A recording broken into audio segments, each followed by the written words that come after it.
Hi students, welcome to second year commerce class. We were discussing the last topic of this internal trade, special economic zones. In our previous class, we were discussing about the objectives of special economic zones.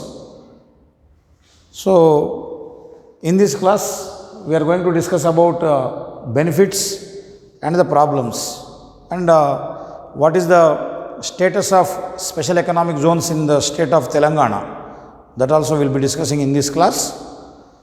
So, in previous class, we have discussed about the objectives. What were the objectives, ma? Improve the economic activity, to generate employment, to attract investment, okay, and speed up the industrialization. These were the broader objectives of special economic zones, and to provide competitive infrastructure, and by that government is motivating the various entrepreneurs to establish their industrial units, their enterprises in special economic zones, and we have seen various forms of special economic zones also, like EPZs, free trade zones, FTZs, free zones, FZs, okay, EPZs, export processing zones, free ports are also part of special economic zones. So now, when you have, why government is focusing so much on these special economic zones? There may be some benefit, no? Normally, we people prefer a particular commodity or particular organization, particular college or particular subject. Only when it gives you lot of benefits, then we focus on that. So, if accountancy stream, commerce field is giving you more and more benefits, means generally students will join in those courses in more numbers. Clear? So, always people look for the benefits. So, because the special economic zones are giving you a lot of benefits, so nowadays from 20th century or moreover in this 21st century, either the government of India or various state governments are concentrating on development of special economic zones. So what are the benefits? Let us discuss. First one is employment generation. This is very much needed for the country like India, for the state like Telangana. It is very unfortunate that even in this century, almost 20-30% of the educated youth are jobless. Why it is happening? We have to think. See, many people in Indian society believe that they should get only government job, or just mere education will provide them the job. That is a misconception the students have got. Students feel that by completing graduation or MBA, some job is guaranteed. No. Job depends upon your skills. Actually, though it is not related to this particular topic, I am insisting on this point. Remember this one. You score 99 marks in commerce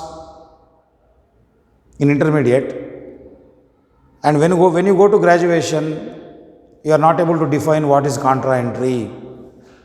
Okay. You don't know how to prepare cash book on computer. You don't know what is BRS. We learn complete banking lesson in intermediate second year. What is a commercial bank? What are its services? Explain the services of bank or explain the functions of bank. Okay. We learn receiving deposits, lending money, this. We write an intermediate paper, IP paper, got 9.5 out of 10, 95 marks in intermediate. But when you go to bank, you don't know how to fill up the fixed deposit form. You don't know the difference between saving account and current account. So here what's happening? You are learning the concept only for examination point of view. So that is creating the more major problem for the youngsters. Skill is lacking. Okay. So when you learn a topic means you must be ready to do a work on that. Even after completion of intermediate second year, you should be in a position to explain what are the various types of accounts in a bank. You should know how a ATM works, how a debit card is generated. You should tell your parents what is the difference between the debit card and a credit card. Even we don't know after studying commerce also. That is very unfortunate.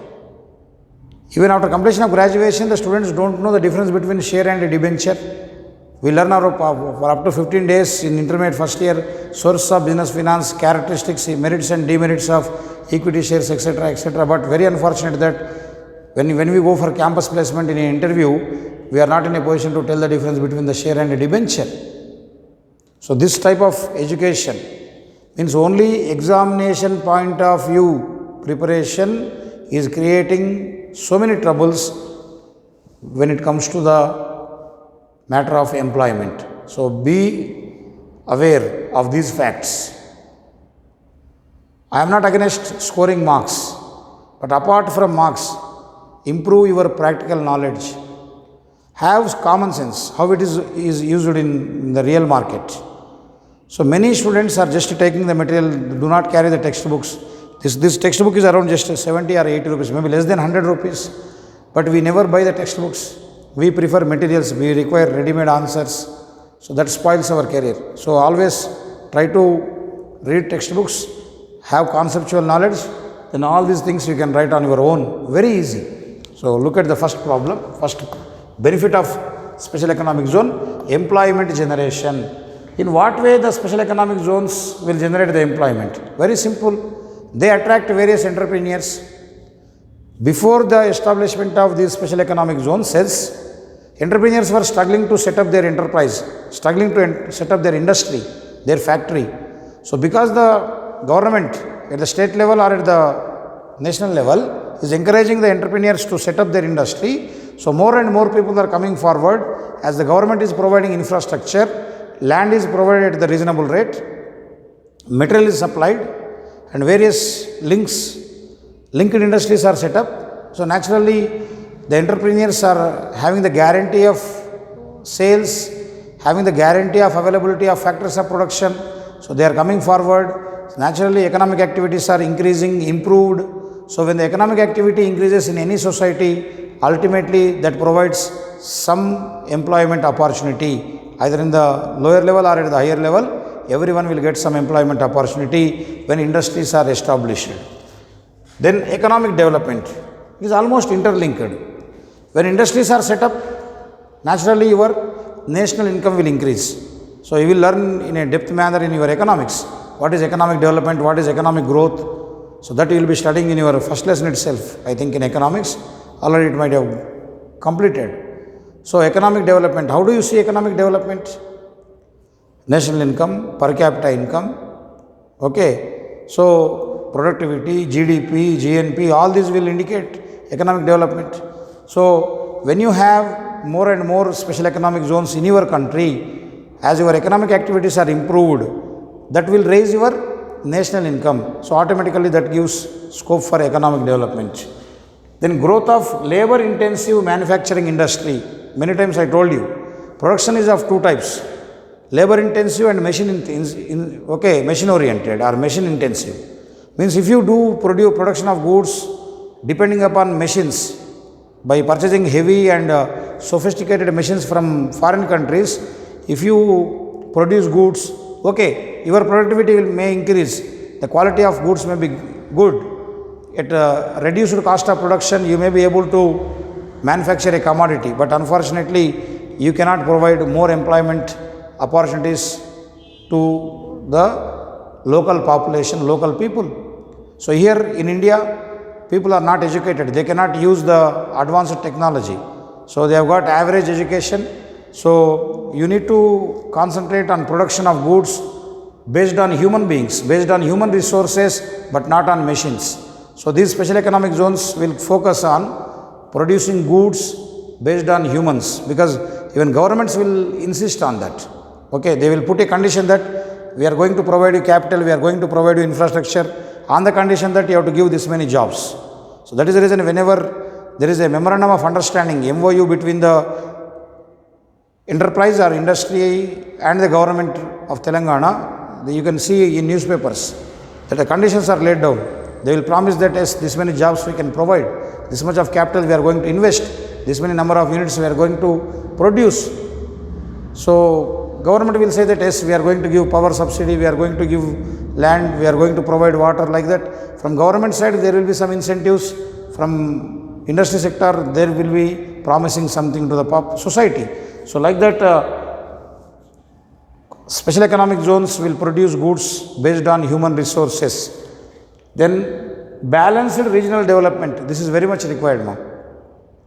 Balanced regional development means all the areas of a country should be developed in an equal manner. Even within the state, all the districts must be developed in an equal manner, uniform manner. If there is difference, one area is properly developed and very good, and the other areas are struggling, means that leads to social disparities, social differences, which is not good for any society. Suppose in a class, if almost all are average and doing good, means it's okay. But only 3 or 4 are excellent, scoring 90 marks, remaining failed, means it is not a good class. Similarly, in a country like India or Telangana, all districts and all states must equally develop. If they are not developed, that leads to so many problems. Even we see in India, certain states like Meghalaya, Assam, okay, these states do not have proper employment opportunities, proper education, because of various reasons. So they are struggling. Whatever the facility we have got in Hyderabad are not there in Mahbubnagar, because Hyderabad is well developed. Okay, it is a metropolitan city, whereas a Mahbubnagar or say Adilabad are the backward districts. So you don't find a library, you don't find computers in the schools of those districts. So people will struggle for education. So this type of situation is not good. So when you go for special economic zones, what happens, the government can ask entrepreneurs to set up industries in different corners of the state or country. So when different industries are set up in different areas, naturally all areas will equally develop. That is called as balanced regional development.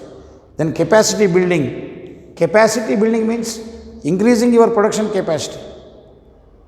For the past 60-70 years, why India is still developing? Because we are not able to manufacture the goods in order to meet the demand of the local population. The number of units required for the usage of India are not produced in India. So what's happening? In order to satisfy our needs, we have to import goods from foreign countries. So what it is leading to?